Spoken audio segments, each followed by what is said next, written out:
Xoş gördük sizləri.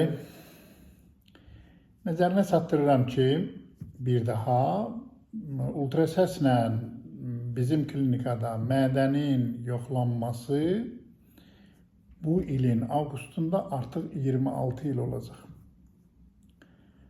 Təbii ki, əvvəllər mənim gastroskopumda var, rentgen gastroskop da var, kolonoskopumda var, rektoskop da var, anoskop da var, hələ bir stereoskopum da var. Əvvəllər bu müayinə vasitələrinin demək olar ki, hamısından istifadə eləyərdik. O cümlədən ultrasəs müayinəsindən də. Təbii ki, 2000-ci illərin ultrasəs aparatları bugünkü günün aparatları ilə ayaqlaşa bilməz. İnformativlik baxımından onun aşkarlayıcı qabiliyyətlərinin təbii ki, o vaxtki aparatların aşağı olması baxımından o vaxt mədə-bağırsaq müayinəsi zamanı səhvlərə yol verə bilərdik, müəyyən, necə deyərlər, iskajeniyalar ola bilərdi. Amma bugünkü müasir avadanlıqlar və təbii ki, illər ərzində yığılmış təcrübə, 10 minlərlə baxılan xəstələrin üstündə əmələ gələn müəyyən, deməli, praktik təcrübə demək olar ki, bizim müayinə zamanı səhvlərimizi minimuma endirir. Səhvsiz heç nə yoxdur. Səhvsiz ancaq yuxarıdakıdır. Amma müayinənin dəqiqlik dərəcəsi var. Məsələn, bugün mənə təbii ki, müraciət edən xəstələrin demək olar ki, hamısının dəfələrlə gastroskopiya olunub, kolonoskopiya olunub. Əksəriyyətin protokolun oxuyanda bilirsən ki, həkim, necə deyərlər, kəndə ulaq sürməyib. Yoxlayanda da görürsən ki, tamamilə fərqli bir nəticə.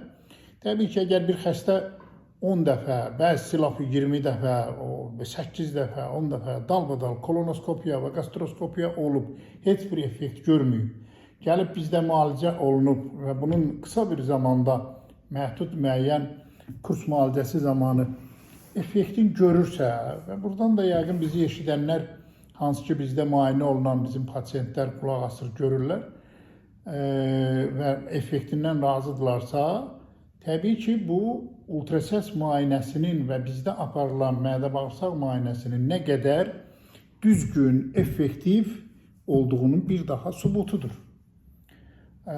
Hansı xəstələr bizdə müayinə olunub və müalicə alarsa, effektin az görür. Həkimin məsləhətin düzgün yerinə yetirməyən, 10 gün oradan-buradan müalicə olunub, yəni belə alabaşına, külbaşına necə deyərlər, müalicə olunub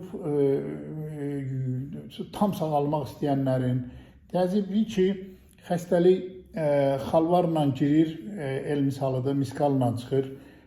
Məsələn, deyək ki, mədə 12 barmaq bağırsağın xorasının sağalmasının məhdud bir, müəyyən bir müddəti var. Mənə gəlir 12 barmaq bağırsaq xorasının bir ay ərzində o qırmızı çapıq mərhələsinə gətirib çıxardıramsa, bir ay ərzində, onu 10 günə eləmək qeyri-mümkündür. Və yaxud da yemək borusunun eroziyasını 2 aya, bəzən lap 3 aya, yəni onun sağalma müddəti var. O Vasilenko'nun bir postulatı var. Deyir, чем ниже поражение, тем лучше. Чем выше поражение, тем хуже. Zədə nə qədər aşağıdadırsa, o qədər yaxşıdır. Zədə nə qədər yuxarı qalxdıqca, o qədər qəlizləşir. Bu o deməkdir ki, 12 barmaq bağırsaq xorasının müalicə müddəti 1 ay çəkirsə, 40 gün 1 ay çəkirsə, məsələn, yemək borusunun eroziyası bu ən azından 2 ay və ümumiyyətlə müddət bilmir.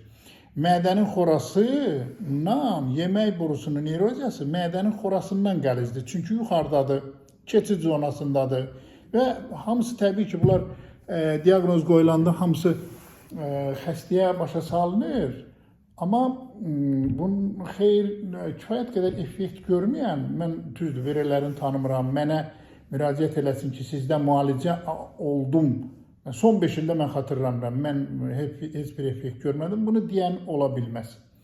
Nəyə söz verirsə Allahın köməyi ilə hamısını sağaldırıq. Bunu məndə müayinə və müalicə alan, mən dediyimi eləyən bütün xəstələr buna şahid və sübutdular. Özdə onu da deyim ki, mənim dediyim o qədər də çətin deyil, dərmanlarım da o qədər baha deyil. Ən azından müalicə baxımından, tövsiyə baxımından mən müalicə eləyəndə hətta mədə xoralarına belə o Pevzinerin 1A diyetası deyilən diyetanı gözlətmirəm. Mən tamamilə sərbəst qidalanma, hər şey yemək, saf şey yemək, dişin batan, Allah verən, evdə olan hər şey yemək olar. Təbii ki, müəyyən şeylər olmaz. O da sağlıqlı olmayan, sağlam olmayan qidalardır. Buna aiddir kalbasa, sasiska, şoraba, tutma şeylər, konservasiya olunmuş yeməklər, mənşəyi məlum olmayan, kimin bişirdiyi, nədən bişirdiyi məlum olmayan yeməklər, qalan hər şey olar. Və təbii ki, bu müalicə müddətində bütün xəstələrimiz Allahın köməyi ilə şəfalarını tapıblar. Bir daha təkrar eləyirəm ki, 26 il zamanı onu göstərir ki, mədənin 12 barmaq bağırsağın, nazik bağırsağın, yoğun bağırsağın zonsuz müayinəsi bugünkü gün üçün çox gözəl, rahat, informativ bir müayinə vasitəsidir. Bəhrələnmək istəyənlər gəlib ondan bəhrələnib effektin görə bilərlər. Can sağlığı arzu edirəm. Sağ olun.